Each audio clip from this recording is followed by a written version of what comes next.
received via electronically. If you had a chance to look at them, I'd entertain a motion to approve them for January 30th, February 1st, February 6th, February 8th, and February 13th. Okay, I have a motion by Senator Schallenberger, a second by Senator Bowers. Discussion. Seeing none, all in favor say aye. Aye. Opposed, no. Motion carries. Thank you. At this time, we'll turn our attention to the hearing on Senate Bill 510, requiring cities to reconnect property to the city sewer system if the property owner requests such reconnection and the disconnection was not a result of a failure to pay sewer fees. Jason, would you please give us a briefing?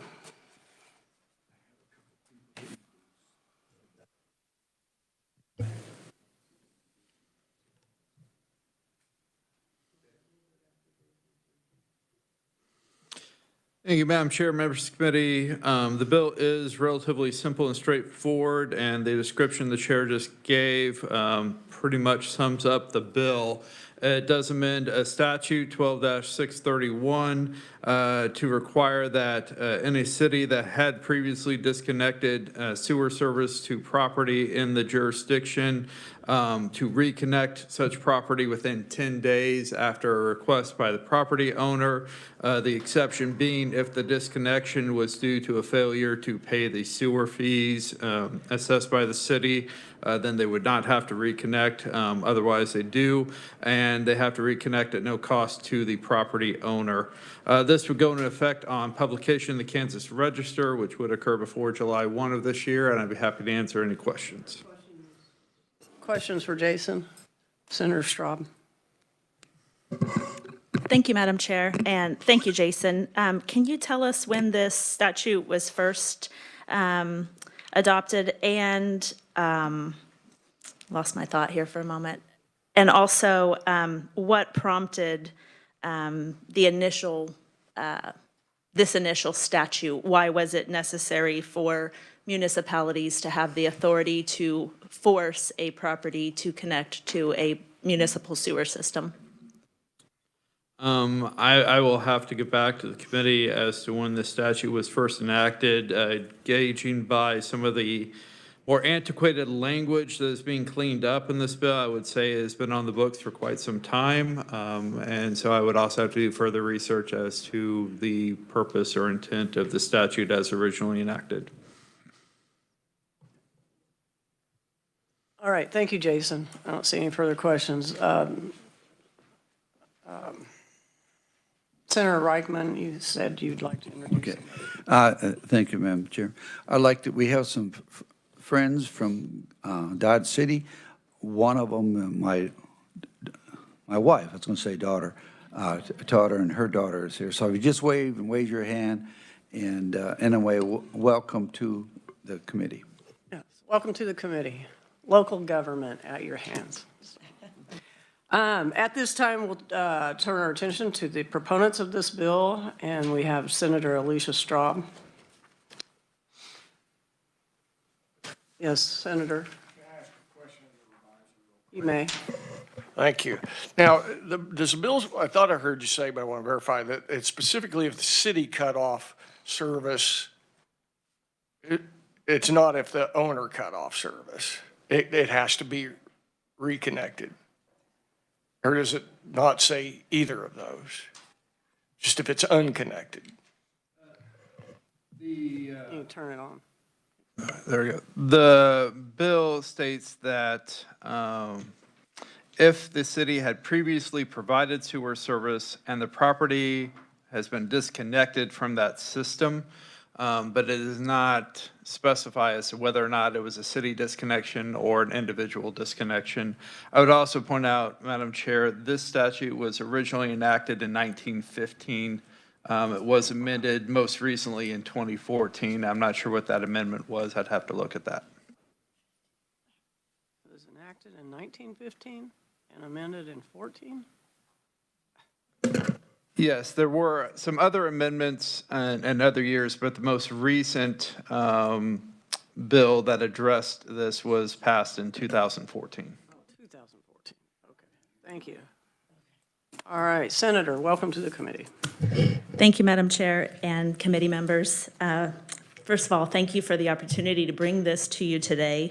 Never did I imagine that I would be presenting a municipal sewer system bill to committee, but a personal actual problem with a property that I own is what led me down a rabbit hole trying to find out what current law is and who has the authority to connect and disconnect lateral sewer lines from municipal sewer systems.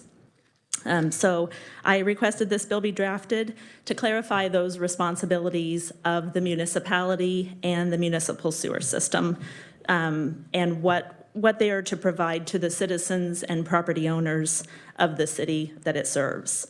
So there is a new subsection. The bill's actually fairly short. There's just a new subsection D, which states any city that has previously provided sewer service to a property that was disconnected from such system shall reconnect such property to the sewer system within 10 days of the request of the property owner at no cost to such property owner if the disconnection was not a failure to pay sewer fees. So in current statute, it states that any city may require persons and property owners owning buildings to connect to a municipal sewer system. And as the revisor just told you, this bill was first enacted in 1915. And at that time, most properties had their own outhouses and cisterns located on their parcels of land. So fast forward to 2024. Municipal sewer systems are a fundamental component of urban infrastructure, and their proper maintenance and functionality are essential for public health and the overall standard of living for residents. Aging sewer infrastructure in Kansas poses significant challenges for these municipalities. Maintaining and upgrading municipal sewer systems requires substantial investment of time and resources. Failure to address maintenance needs and proper sewer main connections can result in legal issues for a city, including property damage claims, and public health violations. Property owners may file claims against the municipality for sewer system failures and negligence of proper maintenance. This may even involve legal proceedings and settlements. Do any of you want to sue a municipality? Especially a municipality that you reside in? It's like suing yourself. Anyway, regulatory agencies like the Environmental Protection Agency and the Kansas Department of Health and Environment oversee municipal sewer systems. These agencies can take action against a city when they violate these regulations, and they can impose fines and penalties. So it is ultimately all of the property owners in a city that would pay these fines and settlements because they're the ones that fund the municipal sewer system through their fees and taxes. A little bit of history. I mean, I've done lots of research over the last few years on this. The Universal Plumbing Code is adopted. It's a set of standardized plumbing codes and regulations, regulations and standards that are adopted by many cities across the state. Not all, but many do. While the Universal Plumbing Code provides guidelines, it typically defers back to the municipal local building codes for for those regulations. And these vary from municipality to municipality across the state. Let's see here. Federal, state, and municipal codes and regulations must all be followed while addressing the needs of property owners involved when an improper sewer line disconnect issue arises, when there is no legal agreement between two properties with a shared sewer tap. And a shared sewer tap is that connection to the main. As far as I know, it is not within any individual property owner's authority to access a tap or access a sewer main without the consent of the municipality. So an individual cannot just go in and disconnect their sewer line without the approval of the city. The city must inspect all of those taps into the sewer main. So coordinating the local officials, licensed plumbers, regulatory agencies to determine the legalities is quite burdensome. And this only creates confusion and barriers for a property owner that was previously connected to a sewer main. So functional municipal sewer systems are essential for public health, standard of living, and the overall well-being of the community. For those reasons, I ask you to support Senate Bill 510. And then also, I have, like I noted, I ran into this issue and researched the law because of a property that I own. I can pass that around, maybe.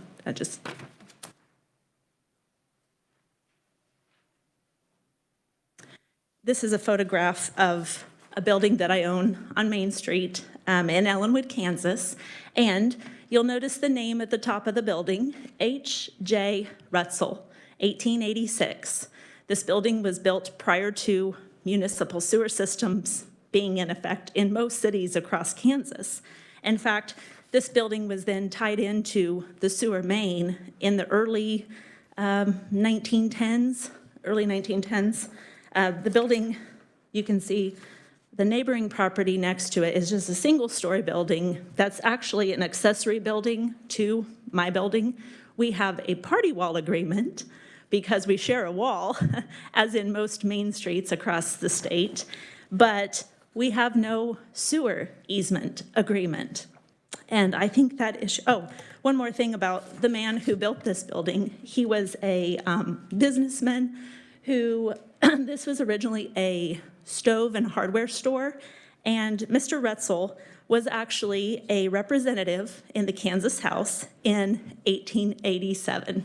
So just the irony of all the connections that I have uncovered over researching all of this. I think that we can all appreciate the fact that this gentleman built this magnificent building, and due to the city disconnecting its sewer line has hindered this property from having anything in it for the last over 30 years. So anyway, I will stand for questions. I just need to get a little timeline in my head. So when you purchased that property, was the sewer disconnected at that time? It was. We were not aware of it. We were told that the sewer line connected with the neighboring property, which was untrue. And I did not discover that until I was able to find a plumber who had a camera system that would allow him to see that the neighboring property, sewer lines put in the 19-teens were very deep. I mean, they dug them 8 to 9 feet deep. And the sewer main in the alley of this building is 9.5 feet deep. It exits the basement of my building approximately 8.5 feet deep. So anyway, the neighboring accessory building that has since taken over the tap that my property held for, 60-some years, probably almost 70 years, because the neighboring building never had plumbing. It was just an accessory building for like implements. This building has had a number of different businesses in it over the course of its 138-year history. But the neighboring property added on. It's essentially building over my existing sewer line. The neighboring building in the early 1980s was donated to the city or to a senior club called the Heritage Club. It was donated as a senior center. So in order to get sewer access, I would have to file suit against the senior center and the city of Ellenwood. So they tapped into it before it became a senior center. Whoever built that building, No, it was not connected. That building was not, it's all part of one lot, and that lot was parceled out into 3 separate properties, whereas originally it was only one owner. It was originally the Russell family, and then it was sold to the Bossy family, who owned it for nearly like 60, 70 years. At what point in time, though, did they tap in? Who? 1983, 84. I And mean, was it the senior center at that time, or was it privately? yes, Okay. it was, yes. The Bossy family, after the matriarch passed away, they had donated it as a senior center. And that's when they added on to that building over my line, and essentially taking over my tap also, which my tap into the sewer main is not directly behind my building. It cuts diagonal across the lot because, like I said, prior to 1915, most properties had outhouses and cisterns on their individual property. So if you were digging a sewer line in the 19-teens, would you tear out an old cistern or would you dig around it? You dig around it. And that's why my sewer line does not, one would assume you would just go take the shortest route to the main, and this is not what they did. They took a diagonal, so. Well, my last question, and see if my colleagues have a question, is can you give me the address? Because I would just love to Google this. Yes, you may. It's 101 North Main. Okay, thank you. Any other questions? Senator Faustido? Thank you, Madam Chair. Senator, at the time the disconnection occurred, what was the reason? And then what do you want to do with your property as you move forward? And the reconnection, would it cost? Who would bear that cost? Thank you, Madam Chair. Okay, so when was it? No, I'm sorry. So, what was the original reason for the disconnection? And what do you want to do with your property? Do you have plans for it? And will there be a cost for the reconnection? I don't believe there was a reason for the original disconnection. I believe it was an honest mistake because my sewer line comes in at a diagonal, and at the time, my property was also owned by a nonprofit organization, the Oddfellows, and it had, minimal use at that time. So when they added on to the neighboring property, in the 1980s, it was kind of the Wild West still, and people didn't know where things were located, and I do believe it was an accident that they built over my sewer line, but ultimately, they should have known, and if they didn't, they should have checked. And I discovered all of this by requesting copies of the sewer maps from the city. There is only one tap into the main for the lot that my property is on, and I can prove through history, through deeds, through all of the party wall agreements, everything. I have copies of sewer bills from the Oddfellow records that were still in the building when I purchased it. So I can prove through a history that my building had the sewer access and the neighboring property did not.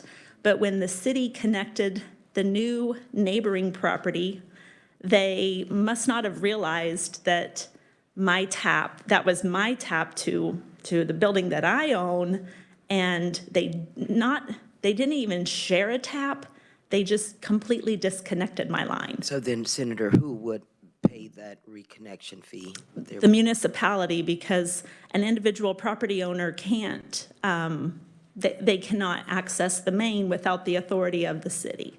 So it's not an issue of, it's not that our lines are not tied together, but my line now runs across a portion of the lot that my building was originally part of, but now my sewer line crosses a neighboring property.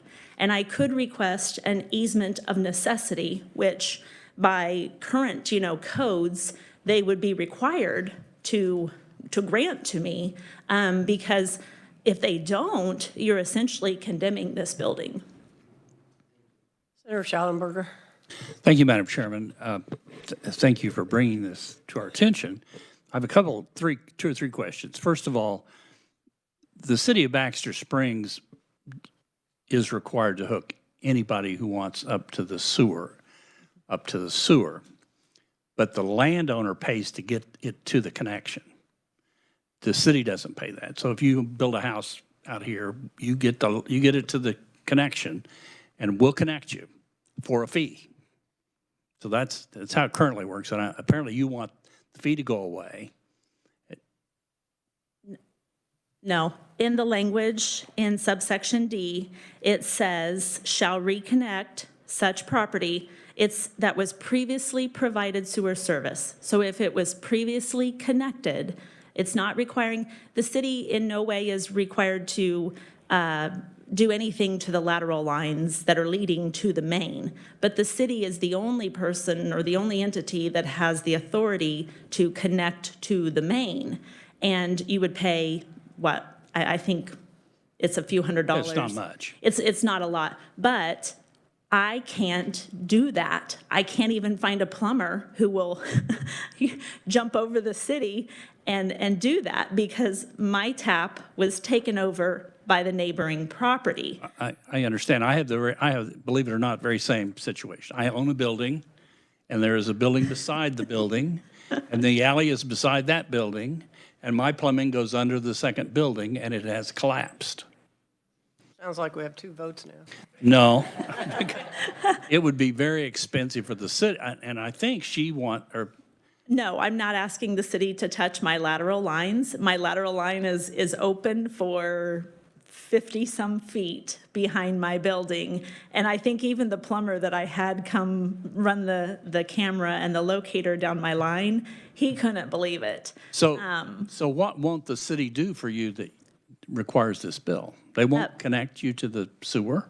No, because they gave my tap to the neighboring property, and it's the senior center, and the city also has an interest in the senior center. It's their center for aging, and they run Meals on Wheels out of it. So how am I supposed to? I'm landlocked. My property line is the wall of my building, and you can't go out the other side of the building, even if I had to like bore. So does your sewer go? It goes through the community or the senior citizens. It goes across their property.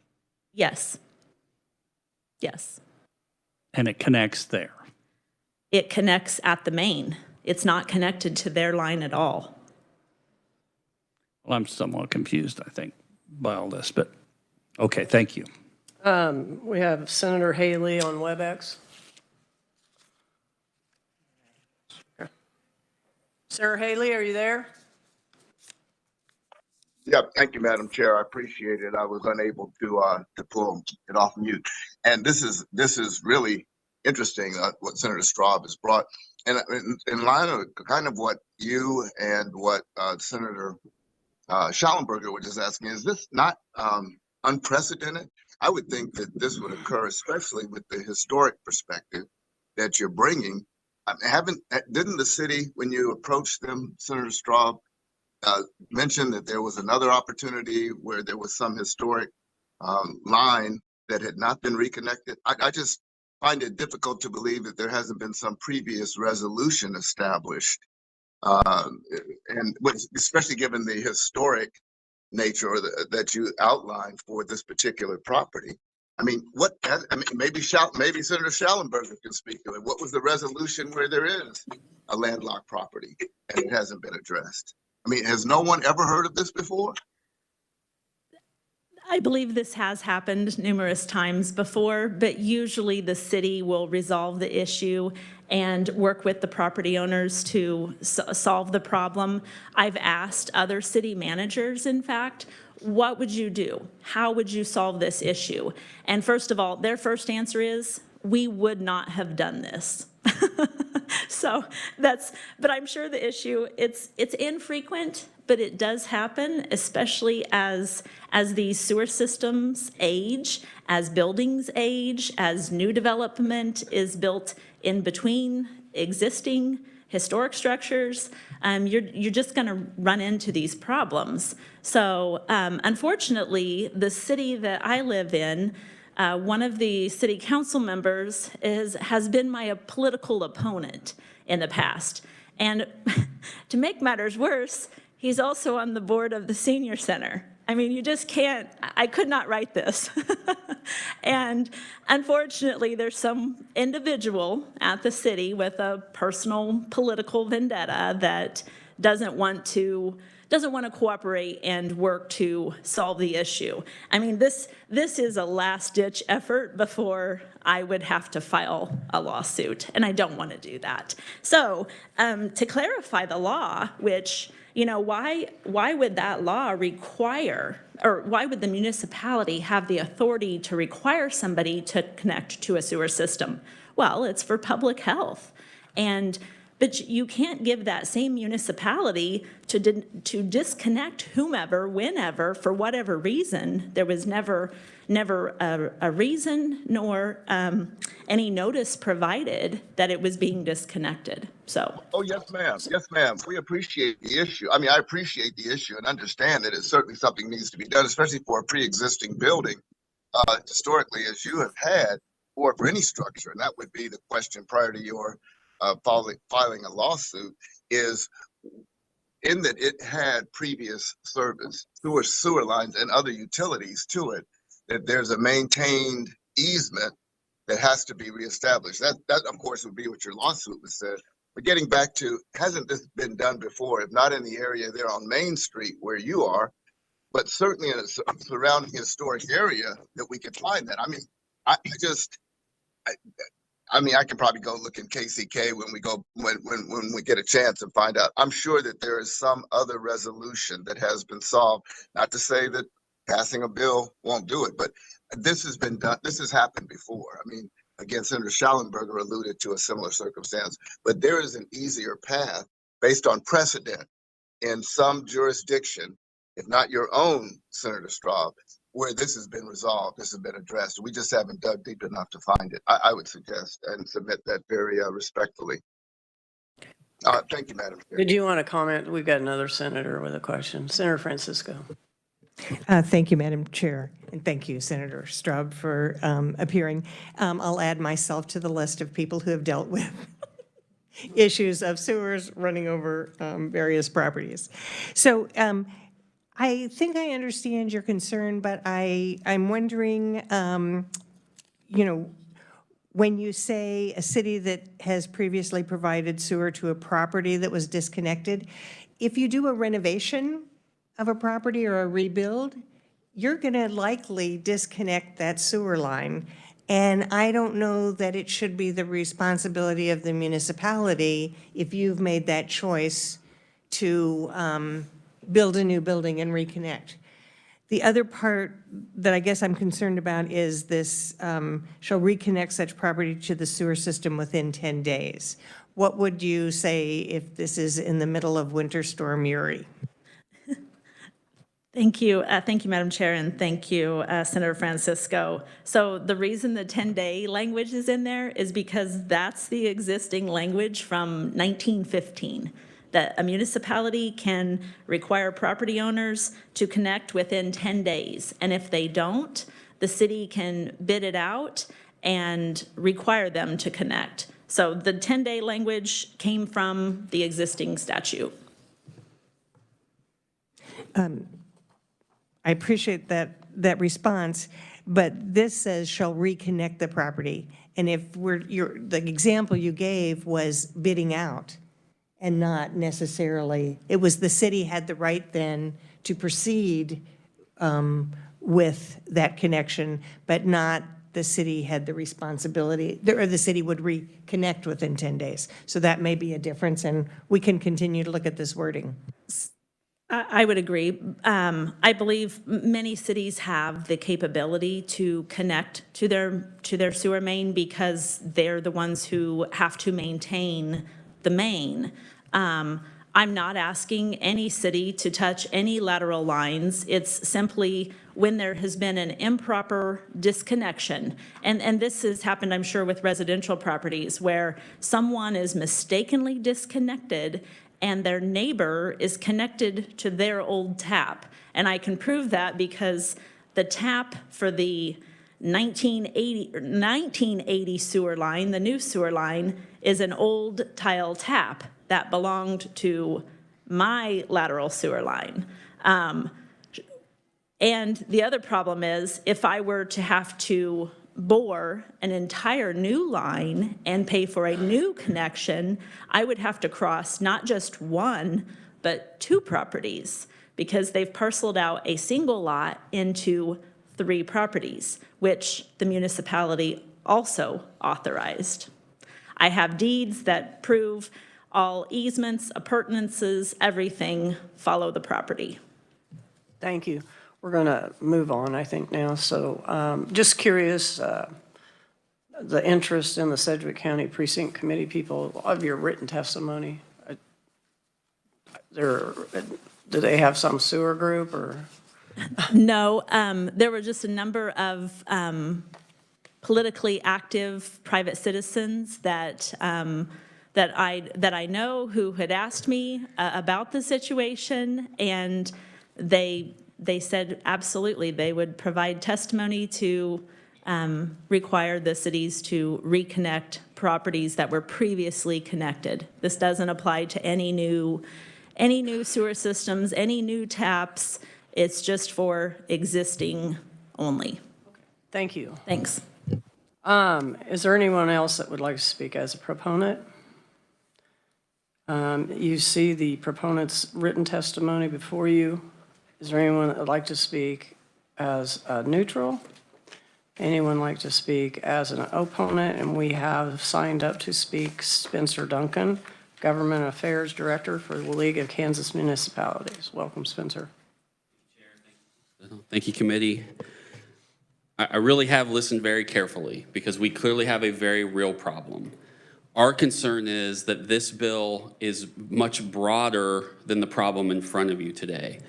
And in my testimony, you'll see one of our concerns is how we're even defining connect and disconnect.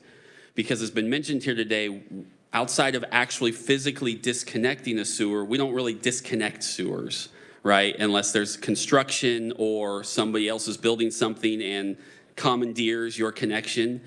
And I'm here to say if that's the specific problem we want a bill to address, then let's have that conversation, that if a city purposefully is involved in that process, they absolutely should be held accountable for disconnecting someone from their sewer. But without some of the lack of clarity in this bill, it raises concerns from us as to, is a disconnect in this case truly meaning just the disconnect from your system on private property to the line itself? Or is a collapse or obstruction considered a disconnect? And if that happens, as you all know, everybody who has that as a disconnect is going to be more than happy to let the city come in and pay for their new sewer line on their private property. I understand that is not the intent of but that's how we interpret this as written, and that's a real concern for what that entails for cities and property owners moving forward. It also doesn't clarify who has the authority during this reconnect process to be in charge of if there's a design process that needs to be involved, city just needs to do what the property owner says, or the city has some input into that process as to where a new line has to be run or a new connection has to be run. We don't know. It's not clarified in this bill. So those are our concerns, because if it goes as broad as a disconnect, it doesn't address the fact that people do voluntarily disconnect from the systems. They may do it because they're doing construction on their property and they've decided they want to move something and they don't always get permits, right? They don't always, or they don't have to follow the process in some case, depending upon where they're located. So is that a disconnect? So those are our broad concerns with this. Again, if we want to deal with something that specifically holds cities accountable, if they specifically, purposefully, or even unintentionally cut someone off, I'm happy to have the conversation of that and what that language would look like. We just don't think this bill addresses this very specific problem.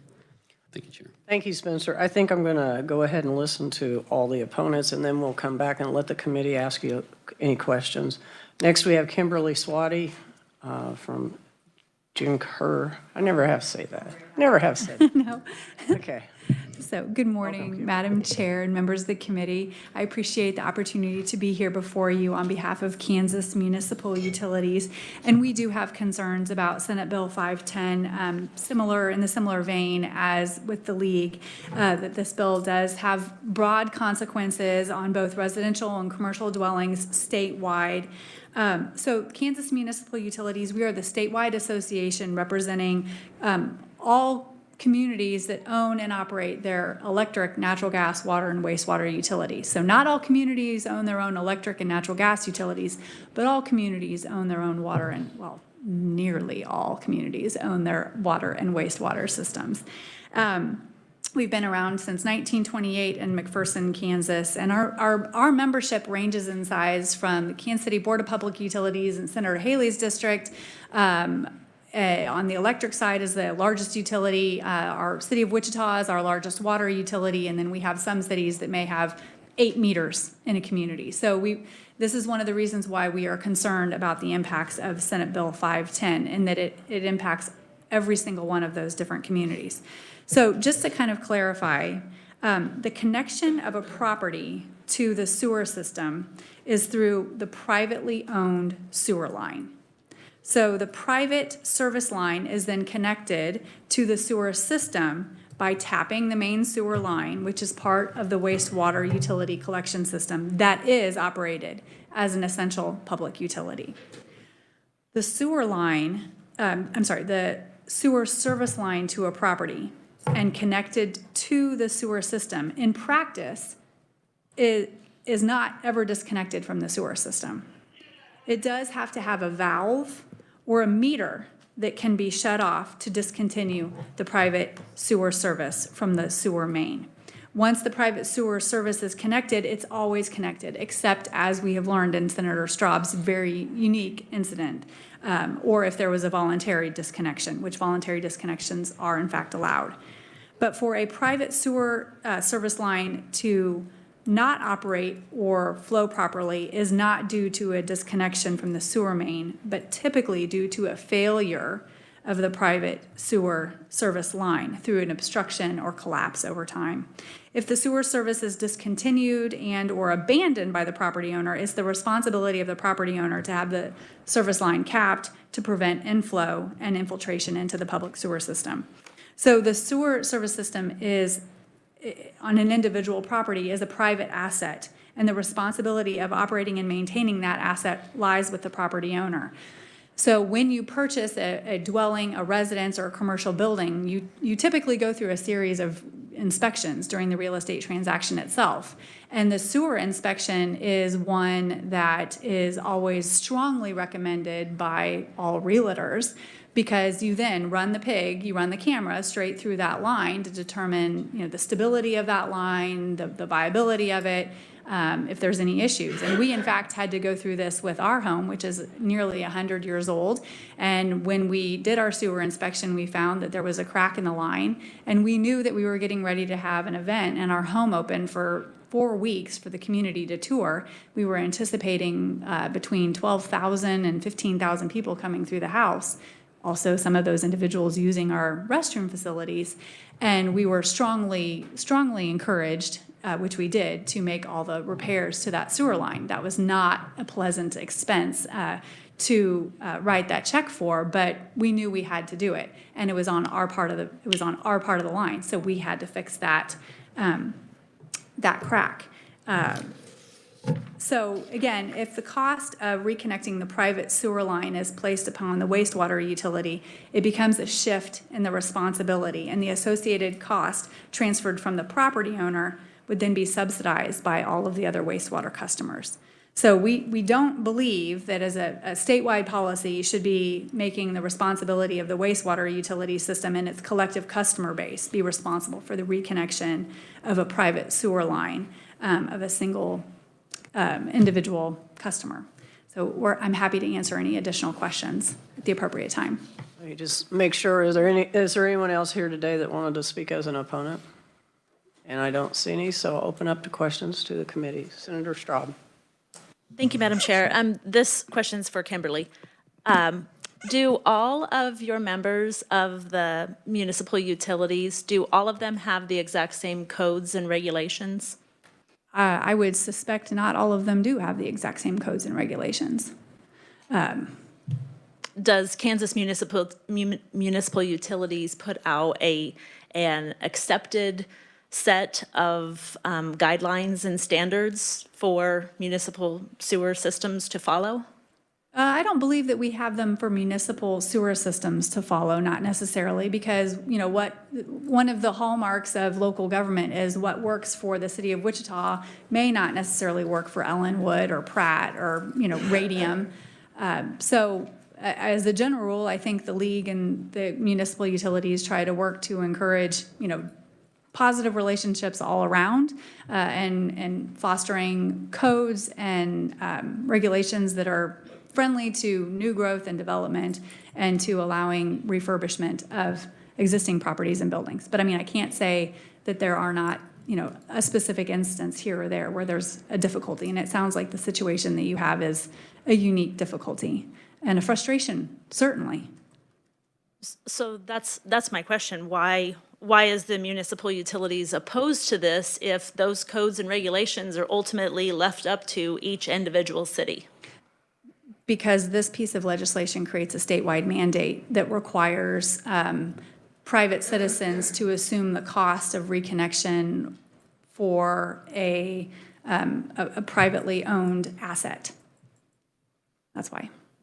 But you never argued since 1915 that cities had the authority to require a property to connect. If I could put in a septic system like what previously existed prior to the sewer system, I would have already done that. But I can't do that. I can't even access the sewer main. Does the municipal utilities have the authority to access the sewer main?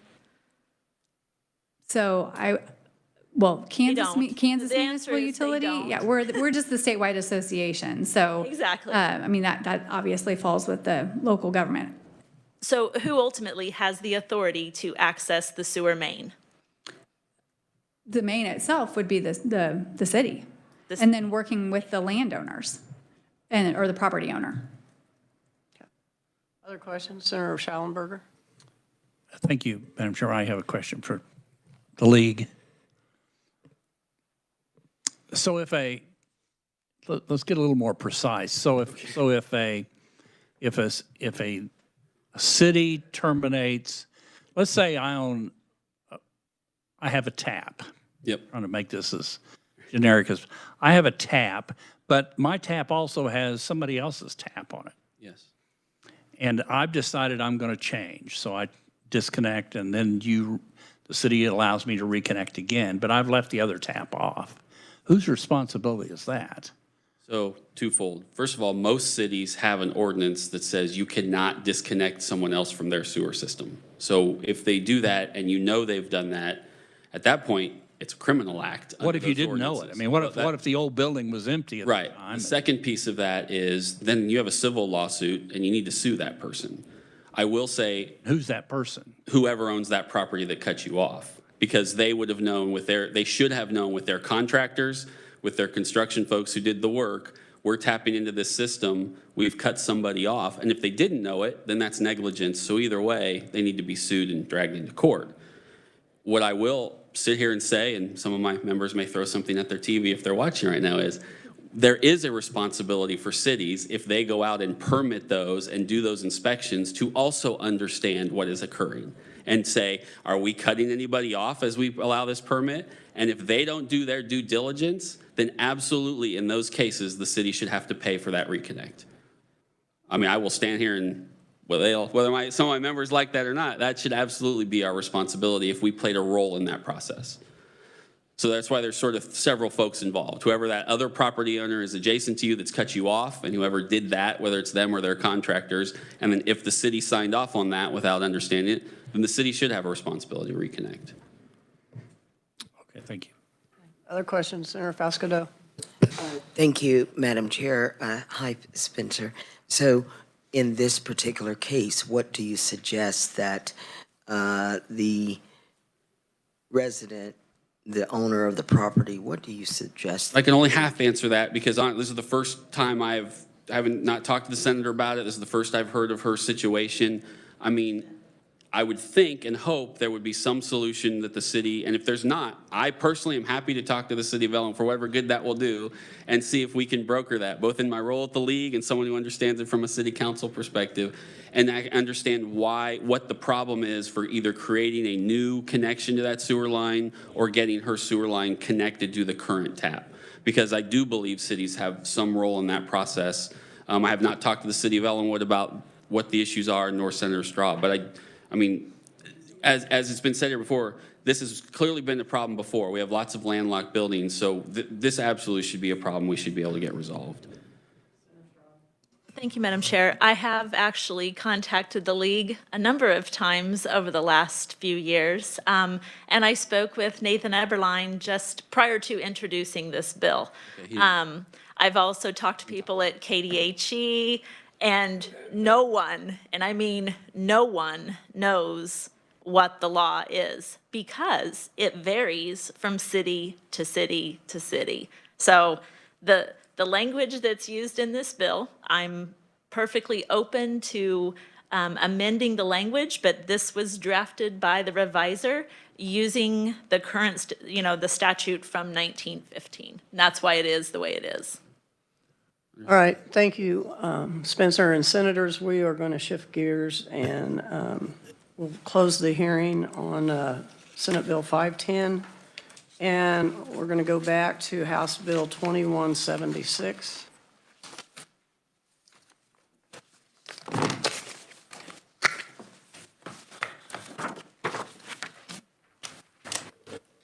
Senators, what's the will of this bill? Senator Francisco. Thank you, Madam Chair. I understand that there is some conflict between an individual library and the regional library system with the wording of the original bill, and I have asked for an amendment to be drafted, and hope the committee can at least take the time today to review that.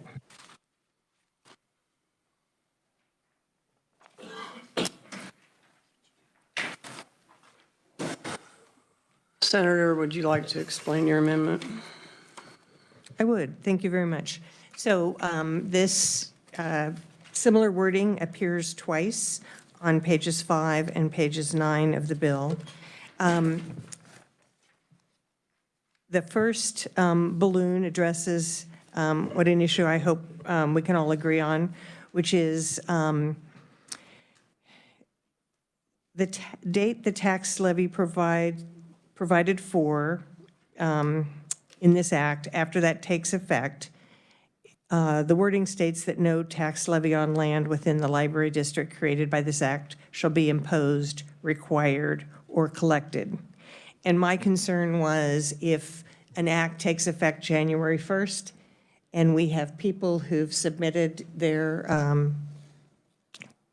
half a tax payment for December, and then the other half of the tax payment would not be due until May, then we've created a concern for, one, the county keeping track of that, and two, an unreasonable situation where some people would pay all the taxes for the library and others wouldn't. So I hope we can understand that adding for any subsequent year makes sense.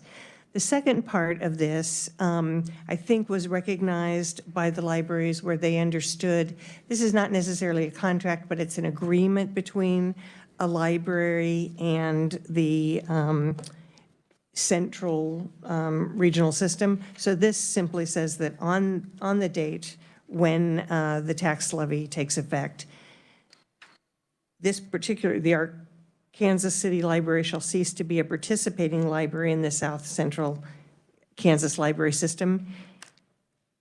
And furthermore, the library district may submit a petition to join the South Central Kansas Library System as a participating library.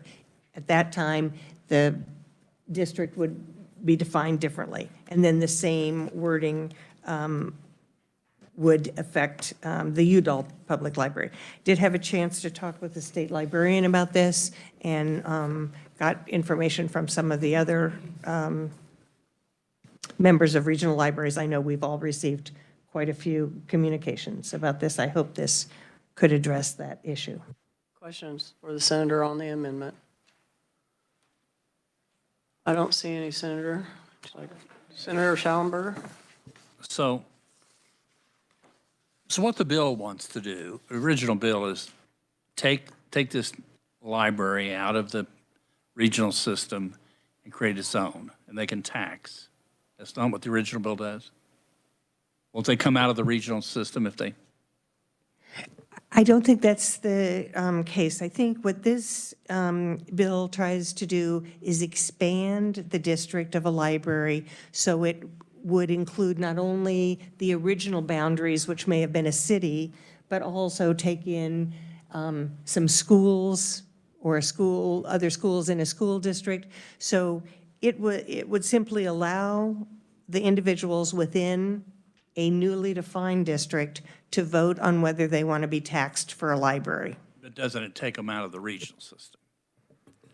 It does not. And I think that's the part that wasn't clear in this bill, is what is then their relationship with the regional system. Other questions? Senator Steffen? Excuse me, thank you. You know, and that kind of brings to mind, are we incorporating an area that is basically going to potentially be unwillingly pulled into this group just because the majority of the voters has to come from the city area? Are you broadening the lasso to reel in a bunch of taxpayers potentially who aren't going to use this facility? I'd like to know more about that, because this is expanding government, it's potentially creating a new taxing entity. That's problematic for me on ground zero, but I do see the opportunity for this to catch people who don't want any part of it, don't use it, yet they're going to now be potentially taxed for it. That's a problem. Senator Francisco? Thank you, Madam Chair. This is not creating a new taxing district. There's already a taxing district for that library. This is just making sure that those individuals who may be outside of the district now, they have the opportunity to use that library for free because of the agreement they've made with the regional library system. And those rural residents are paying a tax, albeit a lower tax, for those services through that agreement. This is just allowing for that vote. And I think when we heard the testimony, they were really talking about including school districts, and it's probably many of those students who get assigned to do their work at the library.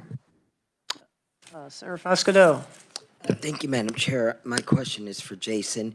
In this legislation, the voters, are they asking to vote on this, or they already have that ability?